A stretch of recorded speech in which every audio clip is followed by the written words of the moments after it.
The narrative opens in a spacious chamber where a mother, deep in the throes of labor, is in the process of bringing a newborn baby girl into the world. The unexpected arrival of this princess leaves the household attendants in stunned silence, their whispers full of disbelief as they wonder how such an event could possibly occur.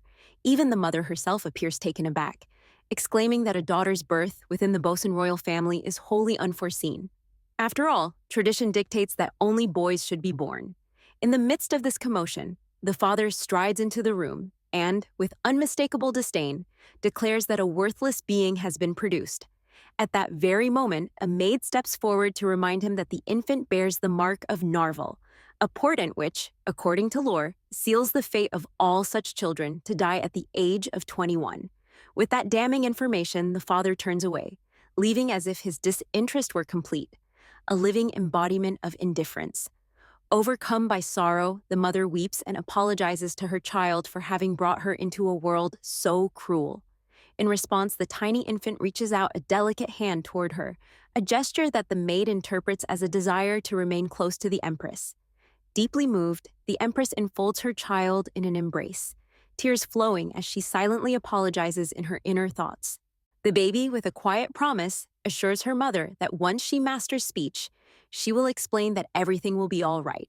Even though she might never acquire the mastery of swordsmanship, her intellect remains remarkably sharp. In a stunning display of foreknowledge, she recalls minute details about future leading figures, a prediction of budding wizards, forthcoming magical engineers, and even the names of influential business magnates. This vast reservoir of knowledge originates from a novel she once read in a previous life, a fact that reveals her present circumstances to be yet another incarnation. In that very story, the Bosan family, a royal lineage, upheld an odd tradition that prized pure strength above all else, valuing a person solely for their might. For over 5 centuries, this ruthless dynasty had sired only sons, with the art of swordsmanship meticulously adapted to the magical prowess of men, thereby precluding any possibility for a woman to learn. Hence, to be born a girl in a family where physical strength is the ultimate currency is nothing short of a curse. Unbeknownst to many, the princess born under these dire circumstances is none other than our central protagonist. Every time her mother is near, the young princess is met with endless apologies and tearful expressions of regret. When she first opened her eyes in this new existence, she was momentarily confused, questioning whether the world she now saw was nothing more than an elaborate dream. It did not take long, however, for her to realize that she had been reincarnated into the exact realm described in that long familiar novel, one she had read no fewer than 17 times. Now known as Alexia, she bears the burden of a terminal illness from the moment of her birth, the consequence of having inherited the Narval mark as chronicled in the story. The narrative ominously foretells that her life will be cut short at the age of 21, the moment when every grain of sand in her metaphorical hourglass runs out. Until that fated day arrives, however, she is free to lead a healthy and joyful existence, even if it amounts to only 21 years. In a tender moment, she clutches her mother, who inquires in soft tones whether the baby understands her comforting words. Alexia responds in a babbling, endearing manner reminiscent of her earlier life, when, as an orphan battling cancer since the age of 4, she had been depicted by the media as a pitiable soul. Despite the donations that helped her survive in the hospital and the accolades bestowed upon her for her brilliant academic mind, she was never truly happy, burdened as she was with the knowledge of her own impending death. Now, as the Empress asks a nearby maid if the child comprehends her, the maid confirms with quiet confidence. Regarded as a genius by those around her, Alexia laughs and smiles at the compliments, while her mother reassures her that even if she does not prove to be extraordinarily gifted, her health and well-being are what truly matter. With a warm embrace, the Empress declares that this life is a priceless gift. For generations, the Bosan royal family has observed an ancient custom known as the selection ceremony. Much like a traditional Korean ritual, akin to a refined stone-catching game, this ceremony operates on a level far removed from ordinary competitions, especially given that the Bosan lineage is celebrated for its extraordinarily rapid growth. According to the maid's instructions, the princess simply must choose the sword that most calls to her heart, an act that will soon reveal her genius to all during the ceremony. As the maid opens the enormous doors to the grand hall, Alexia is instantly dazzled by the spectacle that unfolds before her eyes. In her mind, she marvels at the sheer splendor of the Bosan royal family's Hall of Swords, scrutinizing the imposing figures arrayed in front of her alongside her father and mother, and wondering if her destined place among the stars has already been preordained. Although she has seen her father before, this is her first encounter with her brothers face to face, a realization that fills her with wonder, for she now sees that the characters from the novel have taken on flesh and blood, and that these are the faces she will behold for the next 21 years. Among the displayed arms, the dark central sword known as the Sea Wave, accompanied by 10 other assorted blades, has been chosen by the princes of Bosan for countless generations. It is said to serve as a proof of their royal lineage or a similar testament to their strength. In her mind, she reassures herself that everything is in order, even as she confronts the chilling fact that if she selects the Sea Wave, a lethal assassin will be dispatched by the Sword Council, a formidable institution charged with preserving the founding principles of Bosan. This council is notorious for its hardline stance against a princess who, being unable to master swordsmanship, would be unworthy of wielding such a legendary blade. Recalling the events detailed in the novel, Alexia remembers that the heroine miraculously survives such an attempt on her life, yet she is not the one the original tale held dear. Moreover, that survival was attributed solely to luck, and if fortune were ever to desert her, death would come swiftly. Resolutely, in her inner voice, she declares that she cannot allow herself to perish in such a manner, to die after merely glimpsing those beautiful faces and imagining the sumptuous macarons, tarts, cakes, and other delicacies she was deprived of in her previous ailing existence would be utterly unjust. With newfound resolve, Alexia cheers herself on, determined to seize every moment of the 21 years that lie ahead. She understands that by introducing new variables, she might alter the course of events. Finally, the moment arrives for her to choose her sword. Aware that the Sea Wave would inevitably summon an assassin, while any alternative blade might disqualify her from princesshood, she deduces that there is but one course of action. She must activate the ice sky cliché by choosing the Emperor's sword. In the realm of the ice sky, it is customary to select the cold and aloof father, and that reasoning is hardly unfounded, for he is widely recognized as the Empire's foremost sword. As the moment of decision arrives, Alexia begins to crawl forward, her thoughts darkened by the fear of an impending assassin. Despite possessing all the memories of her previous life, her body remains that of a small child, and her emotions are inevitably intertwined with her physical vulnerability. Steadying herself, she resolves to banish her fears by singing softly, a melody that, in its simplicity, diminishes the terror she feels. At that moment, the Emperor notices the child's odd behavior and inquires about her actions. The servant Kane suggests that perhaps the princess is instinctively committing magical chants to memory. Skeptical, the Emperor questions whether a 1-year-old can indeed memorize such incantations, to which Kane calmly explains that while it is rare, there is a documented phenomenon called innate chanting, a fact recognized by the Magic Federation. Intrigued yet unconvinced about how the Empire's princess might achieve such a feat, the Emperor listens further. Meanwhile, Alexia ascends a flight of grand stairs, marveling at their towering height built for adults, and finds solace in the fact that no assassin has appeared, presumably because she avoided choosing the Sea Wave. Upon reaching the top, she calls out for her parents, her excitement palpable as she clings to the comforting warmth and familiar scent of her father's leg. In that tender moment, her older brother greets her with an admiring comment on her cuteness, and she beams back in return.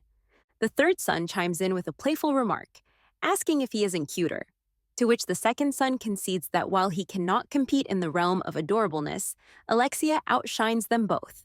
Her innocent laughter fills the space, though she momentarily wonders if her brother's antics are somewhat dazzling.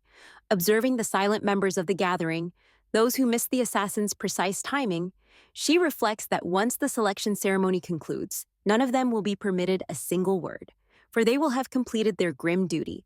Firm in her determination, she resolves that she is not meant for the Sea Wave, but for the Imperial Sword, a choice that symbolizes her deliberate selection of her father. In a moment reminiscent of the climactic scenes of a romance novel, she speaks a single word and reaches out to touch her father's sword, signifying, with resolute intent, that she has chosen his symbol of power. Acting as her advocate, Kane then informs the Emperor that the princess has indeed made her selection, and when Alexia nods in affirmation, Cain is duly impressed by her capacity to communicate. Observing the unfolding events, Cain inquires why she would choose His Majesty, to which Alexia simply answers with a heartfelt, Mama, Papa.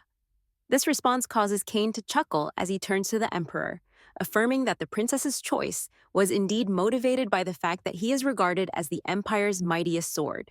The Emperor, still skeptical, questions whether Cain truly believes a child of only 1 year can converse, but Cain counters that innate intelligence is a rare but documented phenomenon, even in the very young. Insisting on further evidence, the Emperor is soon provided with additional proof as Cain converses with Alexia to verify her understanding. Although the Emperor remains slightly unconvinced, citing his own lack of early verbal ability as a counter-argument, Alexia laughs, firmly convinced that her father was a prodigy from birth, achieving everything he set out to do through pride and obstinacy. Suddenly, Cain playfully asks if she would like to try winking like him. To the delight of those present, Alexia winks one eye and at Cain's gentle urging follows by winking the other. Her mother and older brother burst into laughter at this adorable display, and Cain later reports to the Emperor that the princess winked twice, questioning if this should be accepted as evidence of her communicative ability. Noticing her father's stern glare, Alexia is startled as he shifts, causing her to lose balance for a brief moment before he catches her in a manner so comical that everyone watches in bemused silence. Embarrassed, she covers her eyes, only to be asked by her father for her name. With a shy voice, she replies, Alexia. And he, repeating her name with a slight correction, confirms that she has indeed chosen him as her emblem, a decision that Cain later clarifies by declaring that the princess has selected the sword. Following this, the Emperor officially records the event, announcing that the princess has chosen a sword, and the ceremony concludes safely that day amid resounding applause. In the wake of the selection ceremony, as the festive mood begins to subside, Alexia suddenly feels a wave of dizziness, the very kind that once heralded unconsciousness in her former life. She wonders if this sensation is some form of retribution for having altered the storyline of the novel, a feeling she loathes because it mirrors the agony of her previous existence. Recalling how, in her past life, she had been born frail and ill, perhaps as a consequence of wartime tragedies. She prays fervently for forgiveness, promising that if she survives the allotted 21 years, she will care for everyone without demanding anything in return. In a moment of warmth and tenderness, she opens her eyes to find herself cradled in her father's arms. Cain attempts to comfort her by noting that now that the ceremony is over, she can sleep as long as she wishes. Yet, upon hearing these soothing words, little Alexia begins to cry. She is acutely aware that in the Bosan royal family, where ruthlessness leaves no room for tears, even a baby's sorrow may be deemed a sign of weakness and result in being cast aside. Determined not to succumb to such vulnerability, she summons all her strength and, seizing control of the situation, allows herself to be gently held by Cain. Amid playful banter, Cain jesting about his own comfort and the Emperor retorting with remarks about his lack of muscle, the baby princess is escorted to her private chamber. There, Alexia feels an inexplicable adoration for Lord Cain, finding it amusing that a man with a past as an assassin and a spectral swordsman could also be so kind and meticulous. With a tender touch, Cain lays the baby in her cradle, and she falls into a seamless, peaceful sleep, a sight so endearing that it draws quiet admiration from all who behold it. Several months later, an update on the life of our young protagonist reveals that her days now follow a simple yet steady routine. She sleeps when tired, awakens to eat, and grows incrementally after each meal. During this time, her vocabulary expands at an astonishing rate, captivating the affectionate eyes of both her mother and the nurse.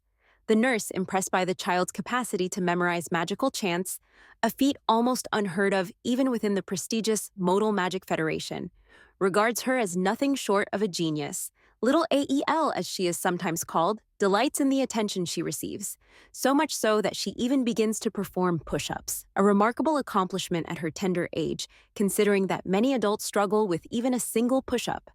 Reflecting on the Bosan physique, one might recall that the princes of Bosan were reputed to be capable of splitting rocks with a sword by the age of 10, making her impressive feats less surprising in context. Out of the blue, the Emperor re-enters the room, a sight not seen since the selection ceremony, and the Empress gently reminds him to knock before entering, a courtesy he momentarily forgets. Obediently, the emperor steps out, knocks on the door, and re-enters with a shy demeanor that the empress finds particularly endearing. It is well known that Alexia's father has rarely shown overt love for his children, yet the empress's affection for him runs deep. Despite his renowned prowess in swordsmanship, he remains at the mercy of her gentle influence. The original novel recounts that when Alexia was born, the emperor had coldly dismissed her as useless simply because she was a girl, a comment that compelled him to spend an entire day consoling the grieving mother. Though Alexia is painfully aware that, within the imperial family, being born female is almost synonymous with a curse, and that bearing the Narval mark only adds to her plight, the cruelty of that remark still wounds her deeply, yet she manages to let go of her sorrow, comforted by the realization that the Empire does care for the Empress, as evidenced by his unexpected visit, which reveals that he misses her. Alexia recognizes that her father is the strongest figure in the world, rivaling even the most formidable male protagonists, with his only vulnerability lying in his love for her mother. The novel further tells that after her mother's demise, the emperor fell into a deep depression, eventually leading to his defeat by the male protagonist and the subsequent downfall of the empire. As Alexia watches her father struggle under the weight of his own emotions, her brother Ezra inquires of the Empress about her actions, and she explains that Alexia is calling for him. In that charged moment, as their eyes meet, Alexia senses an almost magnetic pull in her father's gaze. She recalls that, in the original story, she was said to have inherited her father's golden eyes, a detail that makes her wonder if her own eyes shine in the same brilliant hue. Impulsively, almost without thought, she utters the words, "I love you," to him. Both father and daughter are startled by this spontaneous expression. Even the emperor himself is taken aback and asks her to repeat it. With her heart pounding and a mixture of embarrassment and fear, Alexia hesitates, wondering if she has spoken out of turn. Her anxiety mounts as she wonders if she has done something wrong. But before the tension can mount further, her mother steps in to comfort her.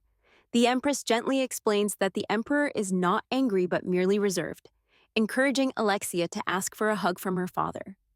Although initially overwhelmed by the prospect of such intimacy, the little princess finds the courage to speak in her softest baby voice, asking, "Daddy, can I have a hug?" The Emperor's reaction is awkward and unpracticed, his usual reserved nature at odds with the spontaneous affection. But under the Empress's gentle tutelage, he slowly learns the proper way to hold his daughter. Amid teasing remarks about Alexia's weight and comparisons to her older sibling Sermon, the Empress assures everyone that Alexia's robust growth signals the promise of future strength. In that moment, cradled in her father's arms, a stark contrast to the abandonment of her previous life, Alexia experiences the warm, enveloping protection of familial love. So moved is the Emperor by this innocent display that he tightens his embrace, his hardened exterior softening just enough for everyone to witness a glimpse of the man he truly is. The Empress, observing the tender exchange, softly remarks that the strongest heart is the one that cherishes what is most precious, and it is precisely that gentle spirit which she loves above all. These loving words cause the Emperor's heart to race, and though he struggles to maintain his customary cool detachment, Alexia senses the vulnerability beneath. With the secure warmth of her father's arms surrounding her, she drifts into sleep, leaving behind a scene of quiet, heartfelt intimacy as night slowly descends. Later that evening, as Ezra lies awake, his thoughts become tangled in worries about Alexia. He wonders if her challenges arise from her not being born of pure Bosan blood, or perhaps because she bears a striking resemblance to Serna. More urgently, he frets that she might falter in mastering the critical art of Bosan swordsmanship, a skill so essential that, in their society, a person's worth is measured solely by their strength. Ezra is tormented by the thought that if she fails to rise in the succession competition, she might not be able to stand against external threats. Compounding these fears is the grim foreknowledge of her destined death at the age of 21, a fate that seems inescapable. Yet, even as these uncertainties swirl in his mind, Ezra reminds himself that destiny cannot be altered by dwelling on such dark thoughts. Seeking to distract himself from the heaviness of fate, he rouses Cain and proposes a friendly duel, a customary practice between old comrades to lighten the mood. Time passes swiftly, and even though her previous life was short, Alexia's past is rich with experience.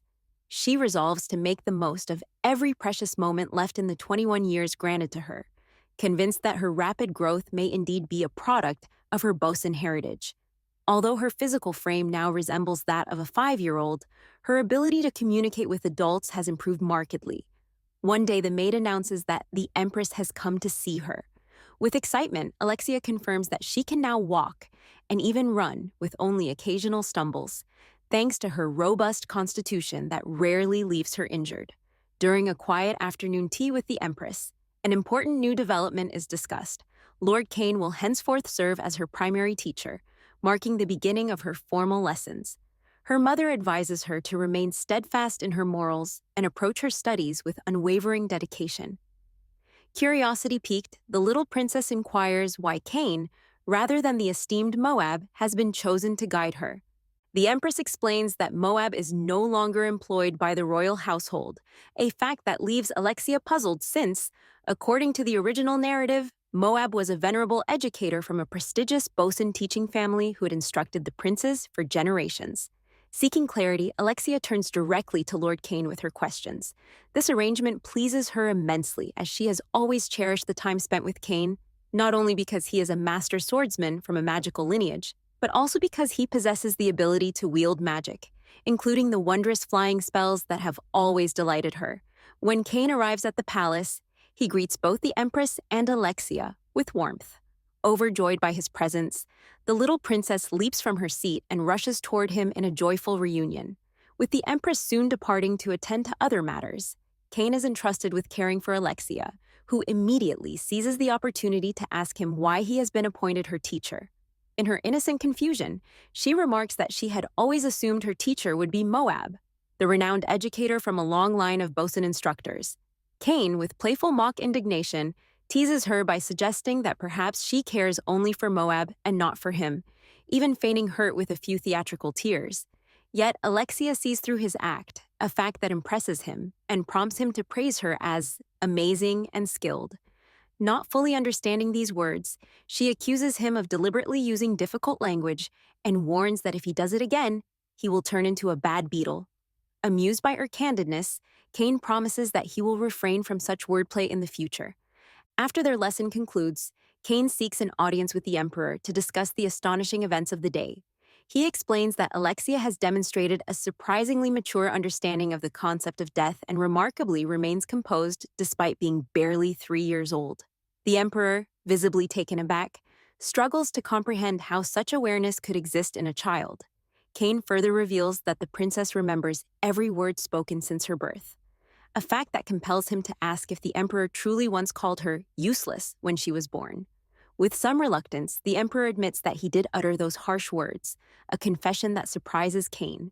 He presses the Emperor for an explanation, questioning why such a remark was made given Alexia's current acceptance of her fate. Overcome with guilt, the Emperor confesses that he made the comment because he had believed that a girl could never learn the family's sacred swordsmanship techniques. Kane, however, challenges that notion passionately, arguing that Alexia's worth far exceeds the mastery of any single art. Not wishing to linger on this painful subject, the Emperor abruptly changes the topic, inviting Kane to join him in a sparring match. Although Kane is reluctant, mindful that his primary duty is to teach rather than to duel, the Emperor insists, and soon a brief yet swift exchange ensues. As Kane effortlessly evades the Emperor's rapid attack, a skill honed during his days as an assassin, a quiet chuckle escapes him, hinting that beneath the Emperor's steely demeanor lies a deep well of regret. In the days that follow, Kane visits Alexia daily to impart his knowledge.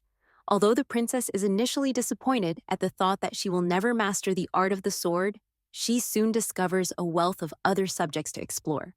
One day, brimming with excitement, she presents Kane with a drawing she made of the Emperor. Ever the gentleman, Kane takes great care to ensure that she feels valued, praising her artwork as so impeccable that it seems as though the spirit of Michelangelo, the greatest artist of the century, dwells within her. Taking his compliment literally, Alexia asks whether there really is a spirit inside her. Laughing gently, Kane reassures her that he was merely joking, and explains that, should any such extraordinary event occur, the Holy Knights would promptly intervene to suppress it. Intrigued, the little princess then inquires if Michelangelo was a bad person, Kane clarifies that the presence of a spirit does not necessarily denote evil. Rather, if a spirit were to possess someone, it would likely be a demonic force, a phenomenon known as possession. The very idea unsettles Alexia, yet Kane goes on to emphasize that there is no cause for alarm because the holy knights are ever vigilant. He even suggests that, in time, he might introduce her to some of his acquaintances among them. To his mild surprise, Alexia declines the offer, expressing her belief that it is best not to provoke the knight's ire. Kane is duly impressed by her sharp thinking, remarking silently at how advanced her reasoning is for someone merely 3 years old. Later, after the teaching session, Kane retires to the emperor's office and presents him with a portrait of the emperor, drawn by Alexia. The emperor, in his characteristically brusque manner, dismisses the drawing as trash, a comment that annoys Kane greatly. The emperor goes on to suggest that it resembles a bland work by an incompetent artist, implying that even Kane's own attempts at art would fall short. In response, Kane clarifies that the drawing is not his work at all, but rather the work of a 3-year-old child. He then carefully points out the unique details in the portrait: the softness of the lips, the finely chiseled nose, and, most notably, the striking clarity of the eyes. Despite Kane's earnest observations, the emperor remains uninterested and orders him to conclude the discussion. However, when Kane reveals that the artist is none other than his own daughter, the emperor's attitude shifts noticeably. Kane highlights that, although the princess and her father have not shared much time together, she has managed to capture intricate details that testify to her keen observational skills and deep affection for him.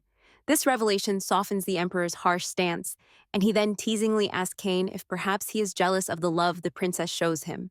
Unashamedly, Kane admits that he does feel a measure of jealousy, recalling how he had once even threatened the head chef to ensure that the princess's favorite jelly was prepared just right, though he had yet to hear her say, "I love you." The emperor, overcome by a fit of jealousy himself, slams the table and demands that Kane get straight to the point. Realizing the seriousness of the moment, Kane drops his playful act and plainly states that the princess possesses exceptional talent not only in magic, but also in the field of engineering. This revelation leaves the emperor utterly flabbergasted. Seizing the opportunity, Kane suggests that the princess would benefit immensely from the guidance of a dedicated mage, a magic teacher who could provide her with a professional education in the arcane arts. Although the emperor appears confused by the idea, he eventually grants his approval, and Alexia is officially assigned a magic teacher. 3 months later, Alexia meets her new magic instructor, a formidable mage named Edris. From the moment she lays eyes on Edris, a mixture of familiarity and dread washes over her. There is something in Edris's presence, a subtle, almost eerie aura, reminiscent of the quiet intensity of Wednesday's character, that immediately unsettles the young princess. For reasons she cannot fully articulate, Alexia recognizes Edris at once, and her heart flutters with nervous apprehension. In the original narrative, Edris was depicted as a ruthless, ambitious villain, a first-class mage from the Myral Magic Federation whose reputation was built on cunning intelligence and an unyielding desire for power. In that version of the story, Edris had betrayed her own mentor and seized his position as the master of mages, all in pursuit of establishing a vast empire that would rule the continent. During her rise, she had clashed with the male protagonist, Aaron, who eventually ascended to the throne as emperor. Alexia recalls that no matter how potent Edris's dark magic proved to be, Aaron had thwarted her efforts time and again, and it was ultimately through his interventions that the Narvel curse was cast upon the heroine.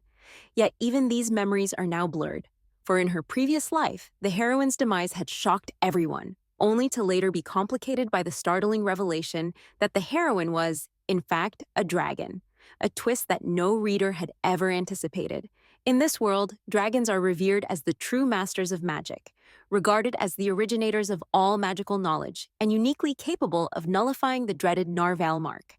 After that dramatic incident, the heroine had sealed away her memories, though she remained keenly aware of her true identity as a dragon. In summary, the male protagonist, now renowned as the epitome of strength, sits confidently at the forefront of the empire, a faint smile playing on his lips.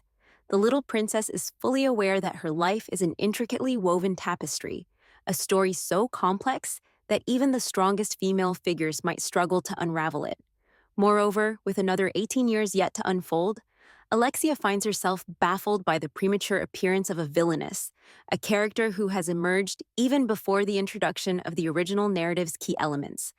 As these thoughts churn in her mind, her skin grows pale, catching the attention of Edris. Sensing her distress, Edris inquires in a cool tone whether the princess is all right. Alexia insists that she is fine, even though she internally knows that her childlike body is incapable of quelling her inner turmoil as she wishes. Her thoughts race wildly as she contemplates the unfolding situation. She recalls from the novel that Edris possesses a rare talent for reading people's psyches and exploiting their deepest weaknesses, a gift that allowed her to identify that the heroine was not like ordinary humans and to restrain her accordingly. Now, faced with challenges that seem to have arrived far too early, the little princess is overwhelmed by anxiety. She trembles at the thought that if Edris discovers her secret, the consequences could be irrevocable. Determined to avoid drawing any undue attention to herself as a special child, she resolves that maintaining a calm, logical exterior is the only way to remain inconspicuous. To that end, she decides to embrace her naturally childish mannerisms. In a burst of defiant emotion, she throws a tantrum, crying out that she wants Cain to remain her teacher and not Edris. Taken aback by this outburst, Edris's gaze suddenly hardens, sending a chill down Alexia's spine. In that tense moment, the princess recalls that in the original tale, it was Aaron, the male protagonist, who had finally subdued Edris, though his own awakening had been spurred on by unspeakable torture. Edris's unexpected assignment as her teacher is a significant deviation from the story Alexia once knew, and the thought of the repercussions fills her with anxiety. She wonders whether Aaron will eventually awaken if she does nothing, and fears that if he does not, the burden of stopping the villain might ultimately fall upon someone within the Bosan family. This possibility is deeply unsettling, for it suggests that the narrative is shifting in a dramatic and potentially dangerous way. Confronted with these troubling prospects, the young princess decides that for the time being, it might be best to let events proceed as they will, even as she internally vows to protect her family at all costs. Embracing the reality that she has been granted an extra 21 years, a brief yet precious gift, Alexia resolves to leave something positive behind in this world. With determination, she decides that protecting her family and ensuring her mother's safety, along with keeping her father strong enough to overcome any future adversary, must be her highest priority. At the same time, she surmises that winning over Edris might ultimately prove to be a strategic advantage. With this in mind, the young princess begins to plan how she might gradually soften the villainous mage's harsh demeanor through consistent acts of kindness. The very next day, as Edris enters her room for their scheduled lesson, Alexia carefully closes the door to ensure privacy. Then, with a mixture of hope and resolve, she surprises Edris with a small offering, a peach-flavored jelly designed to disarm and endear. Unbeknownst to Edris, this gentle act is the first step in Alexia's secret strategy to build trust and eventually win her over. Over the course of the following days, the princess meticulously implements her plan by repeatedly engaging Edris with questions about her age, her past, and her personal tastes. She hopes to gather the crucial information that will enable her to influence the mage in the future.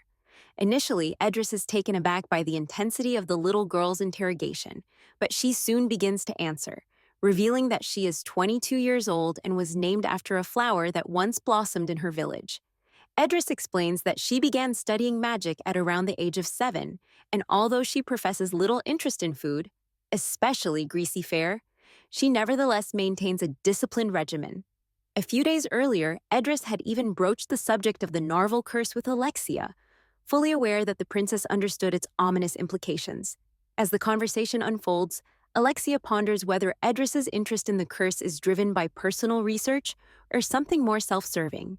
Though uneasy, she listens intently, all the while aware that Edris's intentions may not be entirely altruistic. Thus, as the days pass and Alexia's journey through this complex life continues, she grows both in stature and in wisdom. Her interactions with Edris become increasingly frequent, and the princess adopts a subtle form of defiance by insisting, through a dramatic, childish outburst, that Cain be returned as her teacher instead of Edris. This exaggerated display is meant to mask her true inner nature, a strategy that she hopes will keep her secret safe from Edris's probing perception. Yet instead of being disturbed by this behavior, Edris's expression turns cold and unyielding, sending shivers down Alexia's spine. In that charged moment, the young princess is forced to confront the gravity of her situation, remembering all too well that in the original tale it was Aaron who finally subdued Edris, an awakening that came only after enduring great torture.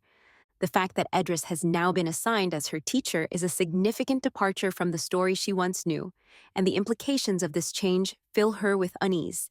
She worries that if Aaron does not awaken, or if he does awaken only to leave the burden of confrontation on the Bosan family's shoulders, then her loved ones may be forced into a deadly conflict with the villainess.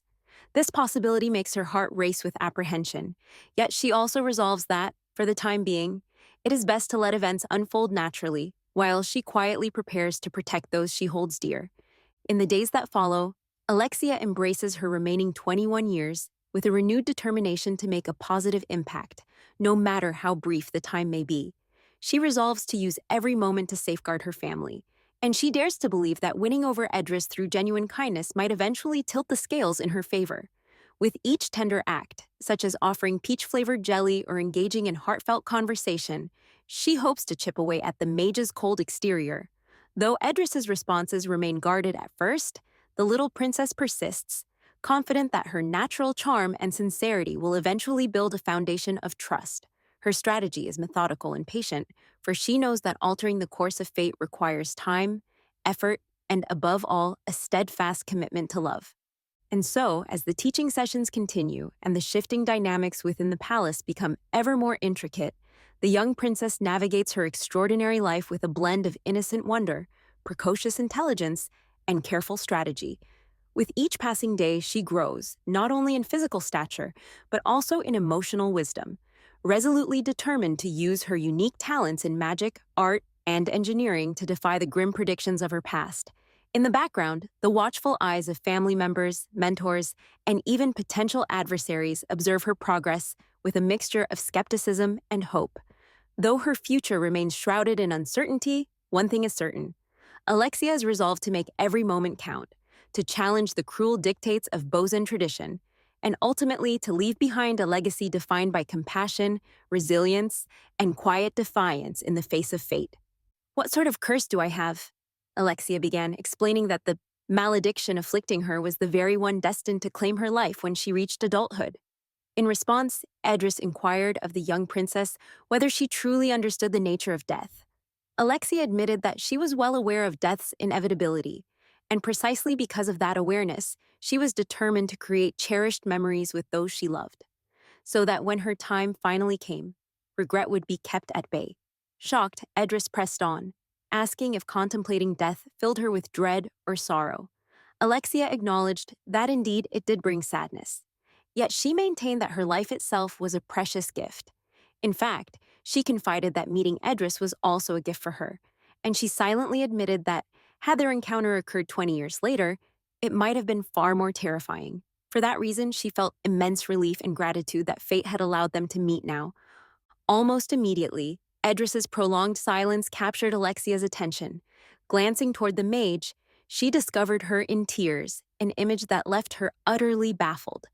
Wanting to understand the cause of this unexpected display of emotion, Alexia asked the teacher what had moved her to tears. Yet Edris only turned her head away, murmuring that it was nothing and that there was no need for concern.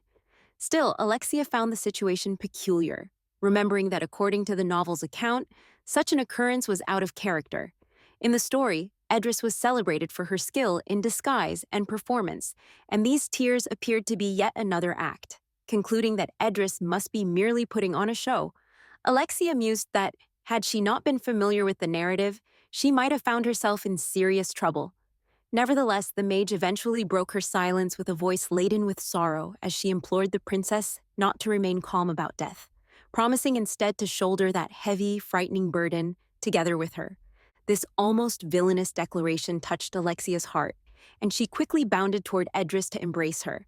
At least, that was the outward impression. Inside, Alexia was painfully aware that the woman before her was, in essence, a psychopath whose words should not truly have ensnared her. In a moment of awkward embarrassment, she merely returned the hug, grateful that her genuine emotions remained hidden from Edris's scrutiny. Fortune, it seemed, had ensured that her true feelings stayed cloaked from the princess.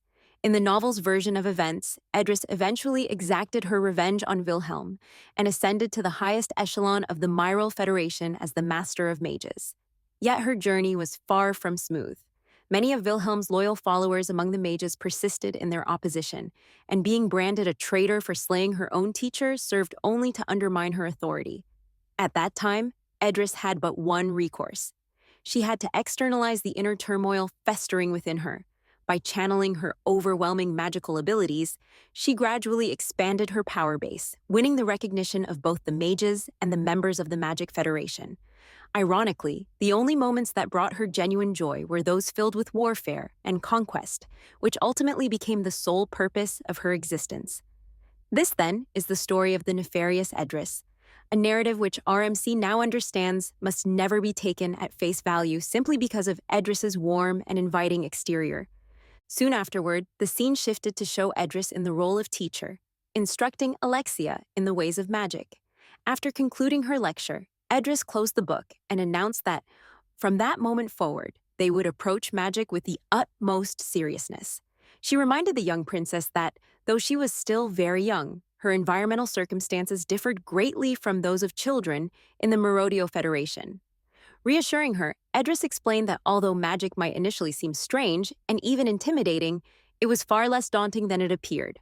Over the course of the following 6 months, Alexia made remarkable strides.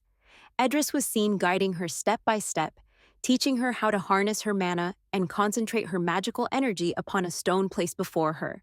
During those 6 months, Alexia even pondered why she, unlike any other princess in her empire, was learning magic. Considering the circumstances, it was clear that she had progressed significantly. With unwavering focus, she directed her mana onto the stone, causing the magical circle around it to begin glowing. What happened next astonished even Edris.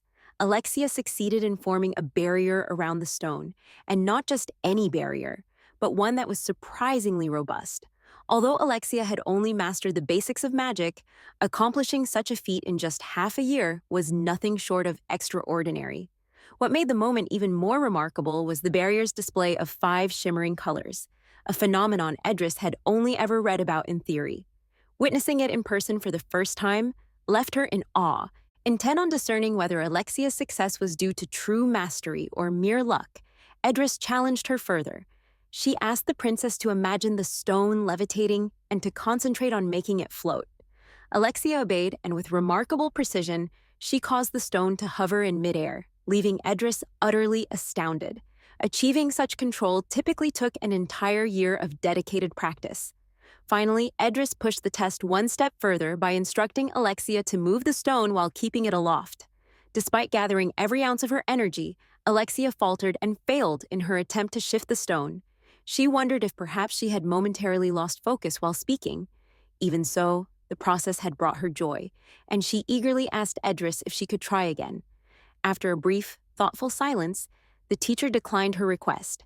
It soon emerged that moments earlier, when Alexia had attempted to move the stone, the table had nearly collapsed, an impending disaster that was narrowly averted when Edris quickly invoked her shock absorption magic.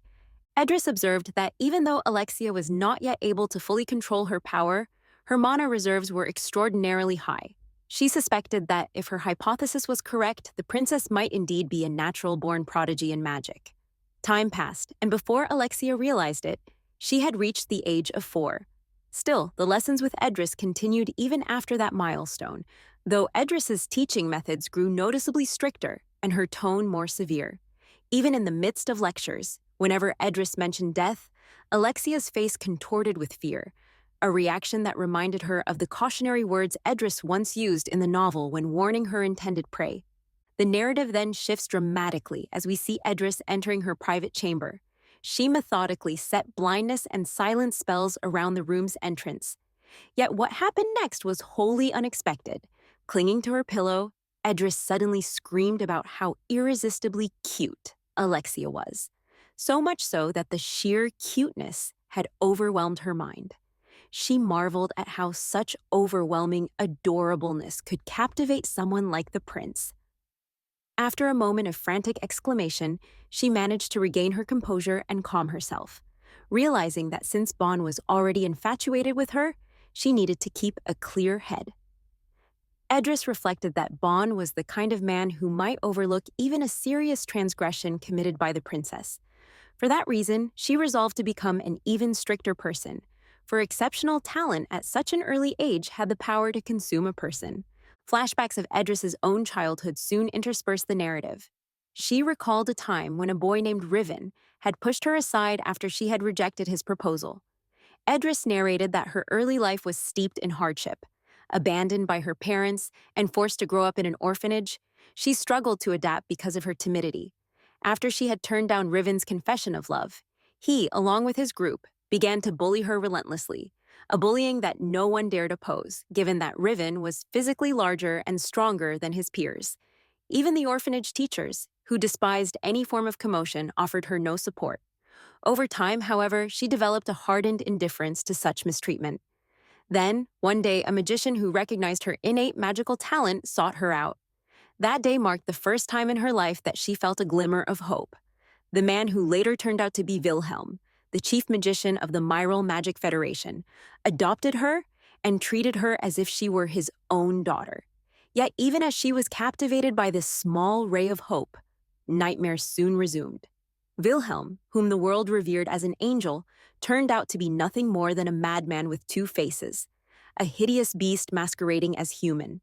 Gradually, she gave up on all hope. If Wilhelm taught her magic, she learned it. If he ordered her to do something, she complied, accepting herself as nothing more than a living doll. But since no living being could ever be a mere doll, a desire for revenge slowly began to take root in her heart. Not fueled by a seething anger, but rather by a calm, calculated resolve, she decided to live solely for revenge. From that day onward, she dedicated herself even more passionately to practicing magic. By the time she turned 20, she had earned the title of the youngest Grade 1 magician, and 2 years later, she caught wind of rumors that the Empire's princess was seeking a magic teacher. Seeing this as a chance to grow stronger beyond Wilhelm's shadow, she set her sights on the princess. At that time, her interest shifted toward Narval, the god of death, for she believed that wielding divine power might enable her to exact revenge on Wilhelm. She even speculated that a child bearing Narval's mark could prove invaluable in her research. Yet upon meeting the princess, she encountered something entirely new. For the first time, someone showed genuine interest in her. The princess's willingness to share her treasures so freely only deepened Edris's adoration for her. The princess, who continued to live her life as a precious gift, even while knowing that she would die at 21, confided in Edris that she too viewed her existence as a gift, making Edris feel incredibly special. All of these revelations were completely new to her, and she felt compelled to tell the princess that she should not remain indifferent toward death. In that moment, when she admitted that she wished to carry the princess's burden together, Edris realized that she saw her own inner calm reflected in the princess, a sincerity that was not an act but genuine emotion. In another retrospective moment, it became clear that Edris's growing fondness for the princess had driven her to request an audience with the emperor. This meeting occurred on the day when the princess's tender words had moved Edris to tears. After her emotional encounter with the princess, Edris met with the emperor and informed him that Alexia possessed the potential to become an outstanding wizard. However, the emperor was not particularly amused by this claim, remarking that her potential was obvious given her Bosan blood. Hearing this, Edris found herself momentarily speechless. She knew that, on the surface, the emperor was notorious for his indifference toward the Soul Princess, primarily because she could not master the Bosan Empire's swordsmanship. Yet this time, his words carried a subtle hint of pride. In response, Edris informed him that some expenses might be incurred during her training, only for the emperor to dismiss her concerns, instructing her to consult Cain about such matters. Still, she could not shake the thought that the emperor had assigned an aide to the princess, which led her to believe that he too secretly adored Alexia, something he had not yet acknowledged. Seizing the moment, she even inquired whether the emperor was interested in learning about the extent of Alexia's magical talent, asserting that in the realm of magic, raw talent was more crucial than anything else. Without it, no matter how hard one tried, it was impossible to advance. As Edris began to explain the importance of magical talent, the emperor reminded her of her own position. After all, this was the empire of swordsmanship, where even modest achievements in martial arts were deemed more significant than magical prowess. She thanked him for his time and prepared to leave, but was unexpectedly halted by Ezra, who asked her whether the princess was truly happy. Edris affirmed that she was indeed happy and doing well, a question that took Edris by surprise, for it was the first time anyone had ever asked if a child was happy rather than simply assessing their talent, survival, or potential to become an exceptional wizard. In her ensuing conversation with the Emperor, Edris confidently refuted the rumors that he harbored any ill will toward the princess, insisting that such claims were entirely unfounded. When she pressed him on why he had not taken measures to silence these persistent rumors, he dismissed the idea as absurd, his resolute demeanor indicating that he simply did not concern himself with gossip. Silently, Edris agreed and, with respectful farewells, left the meeting acknowledging his unyielding indifference to baseless hearsay. A few days later, representatives from various factions converged in the imperial capital to celebrate the upcoming birthday of the emperor. The city teemed with countless visitors drawn by the grand event. Inside the palace, the empress busied herself with adjusting the emperor's cape, advising him that under no circumstances should he show any sign of irritation, regardless of how tiresome the conversations might become. After all, this was a critical diplomatic occasion. "I'm sorry, miss, but I suppose Mr. Chad isn't exactly known for controlling his ruthless aura," she chided, urging him to promise that he would maintain decorum, to which he nodded cutely. In truth, the emperor found the event dreadfully boring and longed instead to be engaged in swordplay. Meanwhile, the ladies at the banquet whispered excitedly about how attractive he was, even fantasizing about preserving his portrait as a treasured family heirloom. Outside, Alexia was in the garden, happily plucking flowers, when her nanny rushed over only to discover that the princess had soiled her clothes. Yet Alexia quickly allayed her nanny's concerns by showing her a radiant flower she had picked from beneath a tree. With a graceful flourish of her magical ability, she made the flower shine even more brilliantly, filling both of them with delight. She then presented the adorable flower to the nanny, evoking an emotional response. Alexia recalled that ever since her reincarnation, the moment she was able to move independently, she had spent her days running everywhere, a stark contrast to her previous life. Now inhabiting her child's body, she could walk and run without the debilitating heart palpitations that had once plagued her, a fact that filled her with pure joy. Yet suddenly, as if from nowhere, the nanny disappeared and a tall, shadowy figure wearing a crow mask appeared before her. Unfazed, Alexia inquired about the man's identity. The masked man revealed that he was considering whether or not to adopt her.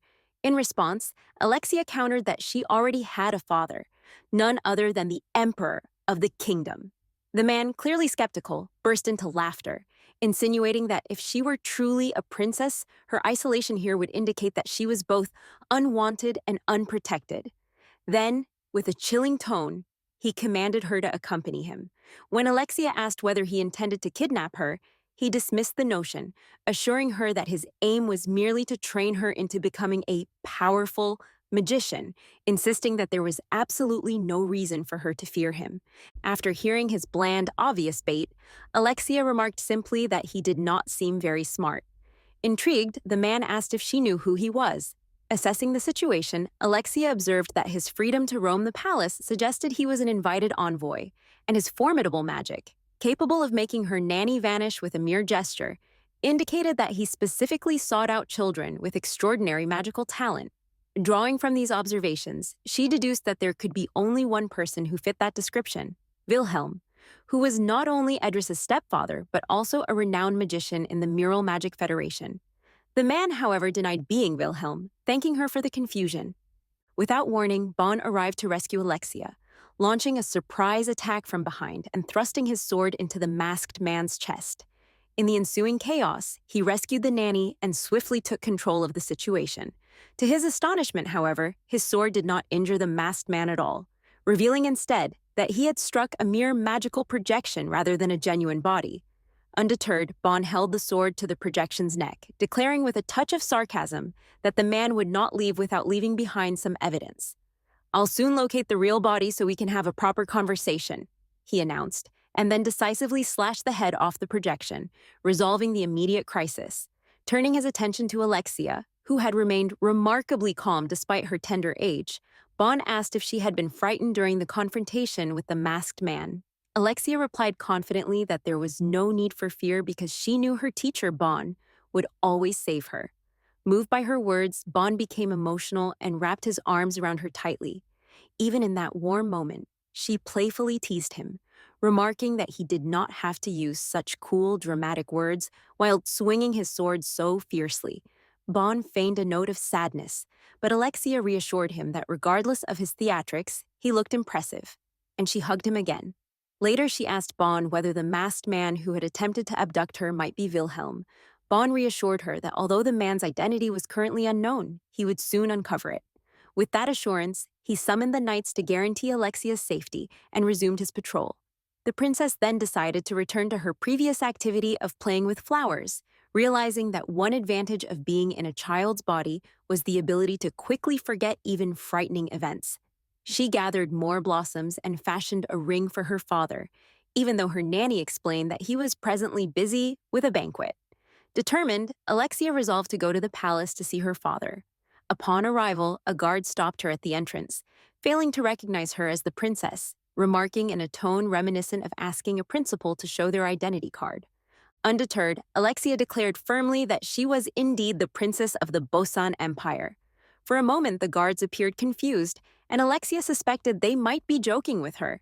To her astonishment, however, they instead warned her against pretending to be the princess, cautioning that such impersonation could bring severe consequences.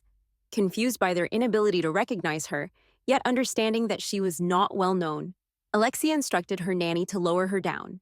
Raising her voice, she demanded that the guards state their names and affiliations. Despite her insistence, the guards continued to ignore her. Persistently, Alexia asked whether it was customary in Bosia to disregard the princess's words, mocking them by pointing out that even the knights in charge of palace security at the banquet hall failed to recognize a member of the royal family. She reminded them that if they did not recognize her face, they should follow proper protocol by reporting to their superior to verify her identity, hoping this would finally convince them that she truly was the princess. Meanwhile, inside the banquet hall, the scene shifted to focus on Wilhelm, the celebrated rising star of the Mural Magical Federation. Aware that many eyes were on him, Wilhelm understood that every action would affect his reputation, so he chose his words with great care. Stepping forward, he introduced himself to the Empress and the Emperor, presenting a special item crafted by the founding mage of the Magic Federation, a relic that had been personally infused with mana. To his surprise, the Emperor offered only silence, showing no reaction whatsoever. Noticing the awkward tension, the Empress leaned over and whispered instructions to Ezra, urging him to thank Wilhelm on their behalf. With the Mural Magical Federation and the Bosan Sword Empire standing as the two dominant powers that divided the continent, Wilhelm was well aware that the Emperor's lack of response could be interpreted as a significant diplomatic blunder, one that might invite disgrace between the two mighty entities. Ezra, blessed with exceptional hearing, had overheard the exchange between the princess and the guards and listened intently to the princess's logical arguments, only increasing his respect for her. As the Emperor's focus wandered, the Empress interjected to thank Wilhelm once more for his gift. Suddenly, Ezra rose and commanded the guards to permit the princess's entrance. Realizing their mistake, the guards finally acknowledged that Alexia was indeed the true princess, apologizing profusely for their oversight. Overjoyed on this happy day, Alexia instantly forgave them. Still eager to make amends and avoid any potential fallout, the guards continued to apologize and attempt to charm her with smiles. Alexia then told them playfully that she would overlook the incident if they treated her to some jelly or perhaps ice cream, charming them further with her irresistible elegance and overwhelming cuteness. The guards then escorted her into the banquet hall, where she was joyfully reunited with her parents, the Emperor and the Empress. She informed her father that she had prepared a special gift for him, even as murmurs rippled through the guests at the banquet. Many found it hard to believe that the princess, now so covered in dirt, was indeed royal, given the stark contrast between her appearance and that of the elegant empress. Some speculated aloud that perhaps the rumors were true, that the princess was like a neglected child abandoned by the palace. Hearing these murmurs, the emperor fixed a piercing gaze on the gossipers, silently conveying his displeasure. The emperor then redirected his attention to Alexia, who eagerly presented the charming ring she had crafted from flowers. Wishing to deliver the gift personally, she asked for permission to approach him, but the emperor instructed her to remain where she was, while he stooped to her level to closely inspect the handmade token. "Oh my, Mr. Chad does have a soft spot too," he remarked, gently patting her head and smiling as he noted how messy she had gotten in the process of making it. Alexia felt a rush of happiness from the warm touch of her father's large hands, and aware of her limited time left, she resolved to fully embrace her emotions and express her heartfelt feelings in that very moment. Carefully, she slid the ring onto his finger, her smile growing even brighter as she found comfort in his presence. Deeply moved by the gesture, the emperor assured her with a tender note of emotion that he gratefully accepted her gift. Later that evening, the empress approached Ezra to inform him that his behavior during the banquet had stirred quite a commotion. With a smile, she recounted how the emperor, who had maintained a stern facade throughout the event, had unexpectedly smiled when his daughter entered the room. Ezra disputed her account at first, but the empress persisted, insisting that she had witnessed it firsthand. Moreover, she noted that he had praised the flower ring, calling it the finest gift of the evening, a remark that even disrupted the swordsman's usual composure. This left Ezra pondering whether he, too, might secretly care for the princess. Soon after, CNA notified Ron that because of the emperor's birthday celebrations, important diplomatic matters had been neglected, meaning that in the coming months they would be burdened with numerous tasks and would not have the opportunity to visit the young princess. The emperor's reaction was immediate. He flinched briefly before taking the empress's hand in a tender gesture, kissing it gently before retiring for the night, fully aware that his demanding schedule would soon whisk him away from these intimate moments. A few days later, the emperor paid a visit to Alexia. Upon seeing him, the princess rushed to greet him with the joy of a long-awaited reunion. The emperor affectionately mentioned that they had only met the day before, but Alexia expressed her disappointment, noting how rarely he visited her room. The emperor explained that both he and the empress would be occupied with work for some time, meaning they would not be able to visit her often. Alexia's face fell as she anxiously inquired when they would return. Ezra reassured her that they would come back before her birthday. In her innocent counting on her little fingers, she realized that 8 long months remained until her birthday, an eternity during which she would miss them terribly. Despite this, she declared how much she would miss them, and Ezra, with a gentle smile, teasingly asked if she truly desired to see them that badly. Alexia's reaction was spontaneous and pure.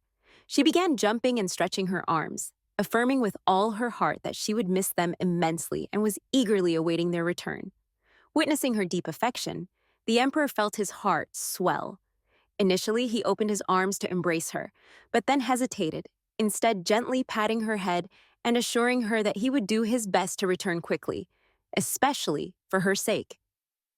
As he departed, the father's heart was softened by his tender kiss on Alexia's head, a gesture that finally revealed the depth of his love for her. After leaving Alexia, Ron walked toward the carriage with Bon at his side, unable to resist asking what the princess had said to him. The emperor recounted Alexia's heartfelt plea for his swift return, emphasizing how much she would miss him. Bon, feeling a pang of jealousy deep inside, quietly lamented that he had never received such expressions from her. The realization that he was losing in the contest for Alexia's affection weighed heavily on him. Ron, in a casual remark, mentioned that he had never seen Bon in that light, which only wounded Bon's pride further. Frustrated and in need of an outlet for his pent-up anger, Bon resolved to direct his ire elsewhere. Fixating on Wilhelm, the individual suspected of having attempted to abduct the princess in the palace courtyard, Bon decided that once he collected enough evidence to implicate Wilhelm, he would confront him personally, both to achieve justice and to release his own frustrations. 8 months passed, marking the arrival of Alexia's 5th birthday. On that day, she dressed in a stunning red gown that accentuated her charm and grace in her Bosan body. In a manner reminiscent of a significant growth spurt in our own world, 5 years had passed in what seemed like a blink, making her appear nearly 8 years old by earthly standards.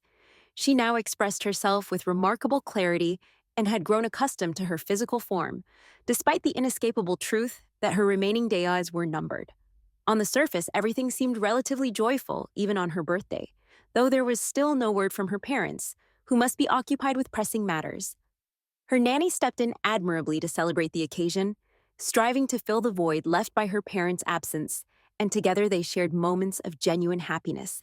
As night descended and the clock neared 11:55 p.m., marking the final moments of Alexia's birthday, she anxiously awaited her parents' return, feeling a mixture of hope and resignation.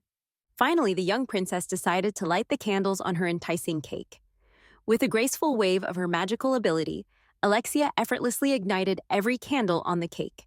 Closing her eyes and with a heart full of longing, she made a heartfelt wish that her next birthday would be celebrated in the company of her parents. Her nanny gently reminded her to blow out the candles before midnight struck, but Alexia insisted there were still 30 precious seconds left, clinging to the hope that her parents might arrive in time for the cake-cutting ceremony. Miraculously, as if answering her earnest wish, the doors swung open and Alexia's eyes lit up with joy as she saw her father standing there, a timely appearance that filled her with both happiness and relief. Yet her joy turned to worry when she noticed her father was covered in dirt and blood. Suddenly, the Empress entered the room, scolding Ron for failing to clean off the blood and inadvertently frightening Alexia. The Emperor dismissed her concerns with a suggestion that perhaps she might not be fit to be a Bosan if she was so easily startled, adding that he had rushed to her birthday because he could not spare the time to clean himself. The Empress then approached Alexia, enveloping her in a warm, apologetic embrace that prompted the princess to return the hug tearfully, grateful for the comfort. Soon after meeting her parents, Alexia drifted off to sleep in her mother's arms. The next morning, Alexia awoke to find her father reading in her room. Calling him Dad, affectionately, she moved toward him, only to be scolded for her informality. Apologizing, he explained that a certain degree of formality was necessary. Undeterred, Alexia leapt out of bed, insisting that expressions of formality could vary. She then asked if she might call him Dad in private, a request he happily granted. As their conversation continued, Alexia proudly declared herself a 5-year-old princess who cherished dignity and grace. Her father gently stroked her head, remarking that she was still just a child who had cried much the previous day. Gazing at him lovingly, she expressed her happiness at having him there and asked if he had stayed in her room all night. He admitted that he had been too tired and had inadvertently fallen asleep. Recalling a passage from a book that described mana within the body as vast as the universe, and knowing that he once fought for 2 weeks without sleep, Alexia wondered aloud what might have caused him to sleep so deeply the night before. Smiling, she expressed a wish that he could be that tired every day so they might spend more time together. Hearing her words, her father realized just how clever she was. Although Alexia soon reconsidered the intensity of her request, she then asked if he could at least be tired on one day each year on her birthday, reminding him that she had only 16 birthdays left before she turned 21. Suddenly, sensing a slight shift in the Emperor's mood, she wondered if she had perhaps complained too much, asking if he was angry because she had requested him to stay for 16 instances. Ron stood up and gently suggested that perhaps Edris should give her another math lesson, emphasizing that 16 was such a small number and certainly not too much to ask. He patted her head in a comforting gesture, then took her small hands in his and told her that everything about her, from merely looking at her to holding her hands, brought him calm and joy. Overwhelmed by these seemingly trivial moments, Alexia began to cry once more. After calming down, she asked her father about her mother. He explained that her mother had needed to leave early that morning for a financial meeting with Duke Ross. Noticing that the Emperor was dressed for travel, Alexia inquired if he too was headed somewhere. The Emperor informed her that they were bound for the Arena Palace because that very day she would move there, and he would escort her personally. The Arena Palace was traditionally the residence for young members of the imperial family once they turned 5, a place where they began their political lives. Although Alexia's primary focus was on reuniting with her brothers, whom she vividly remembered from the selection ceremony, in that moment only the third Prince Riven resided in the palace, while the other princes were away on their respective duties and training. In a historic turn of events, one not seen in 500 years of Bosan history, Alexia, a little girl, was now being escorted by the Emperor himself to the Arena Palace. Upon their arrival, they were greeted by Selena, the palace's chief steward, who remarked warmly that it had been a long time since their last meeting. Selena inquired whether the Emperor had personally escorted the princess, to which Ron responded affirmatively. Displaying natural grace, Alexia bowed and introduced herself to Selena. However, Selena quickly interjected, gently advising her not to bow before a steward, reminding her that as a princess, she need not show such deference. Alexia clarified that her bow was not due to his station, but rather in gratitude for the fact that he had saved her father 10 years ago on the Hill of the Sick. Selena was taken aback that Alexia knew of that incident. Long ago, during a crisis, she had heroically thrown herself into battle to rescue the emperor, slaying 37 enemies and earning the Silver Star Medal, though she had modestly declined the medal ceremony meant to honor her father. That very act was why Alexia had bowed, as a token of the respect Selena rightfully deserved. An exceptional swordswoman in her own right, Selena had commanded one of the strongest brigades, the Black Whale, and after rescuing the emperor, she had sustained severe injuries that eventually led her to become chief steward. Modestly, she downplayed her past heroics, insisting that it had all happened long ago and did not merit such recognition. But Alexia wisely countered that true honor does not diminish with time, and as a princess, she wished to acknowledge and honor Selena's dedication. Struck by the princess's wisdom and regal bearing, Selena realized that the rumors she had once heard about Alexia were indeed unfounded. She noted that Alexia was exceptionally precocious for a 5-year-old, exuding a regal demeanor far beyond her years. After this touching interaction, the emperor informed them that he must depart for a national meeting and entrusted Selena with the care of his daughter. As he left, Selena found herself pondering the unusual behavior of the emperor. It was unlike him to personally escort someone to the palace or refer to Alexia as his daughter, rather than merely a princess. She worried that this unprecedented display of affection might leave him vulnerable. Meanwhile, another charming character made his entrance, the third Prince Riven of Bosan. With dramatic flair, he leaped from the upper floor, proclaiming that his longtime rival had finally arrived. Selena scolded him for his habit of jumping from the upper floor, reminding him that such conduct was beneath the dignity of a prince. Riven retorted, highlighting that Sir Voss had once remarked that as long as one was skilled with a sword, nothing else truly mattered. Sir Voss, Selena's husband and one of the prince's sword instructors, watched the scene unfold. On closer inspection, Alexia observed that Riven did not appear much older than she did. His height was only marginally greater, even though his body seemed more mature for a 9-year-old. She wondered whether his mind was still too childlike to keep pace with his physical growth. Initiating conversation, she remarked warmly that he looked as cute as always. Riven, with curious eyes, asked if she recognized him. Alexia affirmed, recalling their first meeting during the selection ceremony. Riven chuckled in amusement, surprised that she remembered, and then accused her of lying about a particular moment from the ceremony, when he had asked his brother if he was cuter than her. Incredulous, Riven challenged her to prove it, but Alexia confidently turned the tables, insisting that it was Riven who simply did not remember. Taken aback, Riven asked how she knew. Alexia explained that his very expression betrayed a lack of recollection. Changing the subject, she then inquired about his strength, having heard tales of his prowess, and Riven confidently replied that his strength was unmistakable. Alexia then shared a surprising insight, that strong individuals sometimes struggled to recall their past. Reassuring him with a warm smile, she complimented him, calling him both strong and cool.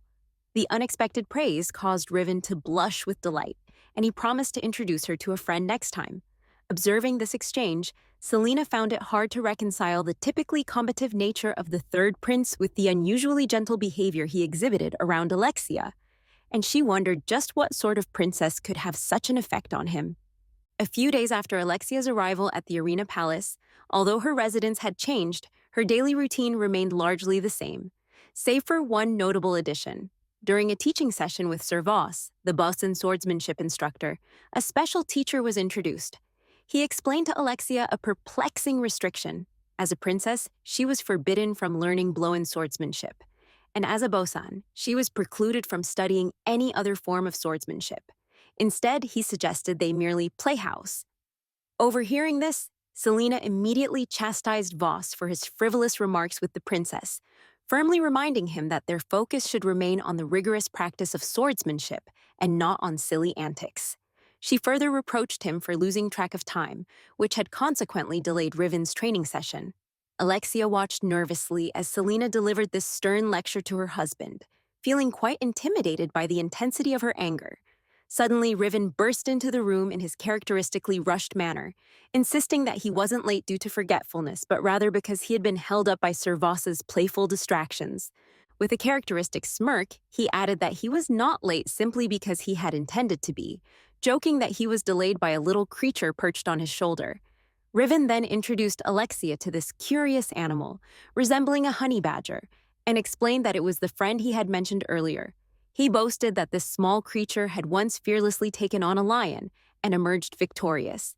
As Alexia looked at the animal, she realized that she had seen it before in a documentary during her previous life, remarking that such a remarkable, honey badger-like being might one day change her life. Who exactly was this mysterious animal? Or, more precisely, what was the nature of this strange creature, and how might it influence Alexia's future? Stay tuned for the next part.